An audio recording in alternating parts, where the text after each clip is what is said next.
أهل القلوب الوجاع يا كبير المكانة يا زعيم العرب يا مداوي القلوب أهل القلوب الوجاع يا كبير المكانة يا زعيم العرب قومتك واتخاذك للقرار الشجاع ردت الروح فينا والحماس التهب يومك النفط محسوبك وزير الدفاع يجمع الحودي اللي للحدود اقترب نشوة النصر وصلت قمة الارتفاع تستحق الطبول وسل الضرب يا ملاذ الدخيل اللي حوفه اسمع كاد يوكل وهو في منزله ما هرب عقب ضاقت بأنفاق الفجوج الوساع جت نجاته من الله وتمنك السبب زبدة القول جمله ما لها نزاع من يقول ان سلمان البطل ما كذب فيه من واصف وترك طويل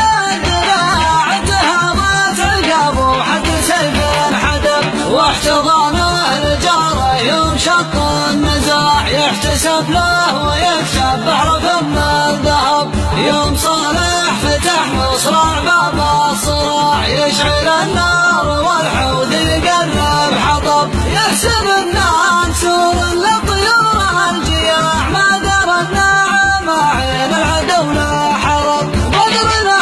للجمايل في خبيث الطباع لو زرعناه مثمر في قليل الادب راح تجميلنا لحرق وجهه ضياع لا حسوفه ولو تبت يدابي لهب دمت يا سيدي وانت زعيم المطاع يا رفيع المكانة والحسب والنسب كل لما تبارك مجميع البقاع باحتضان الدخيل ولم شمل العرب كل لما تبارك مجميع البقاع باحتضان الدخيل ولم شمل العرب يا مداوي قلوب اهل القلوب الوجاع يا كبير المكانة يا زعيم العرب قومتك واتخاذك للقرار الشجاع ردت الروح فينا والحماس التهب يومك النفط محسوبك وزير الدفاع يجمع الحودي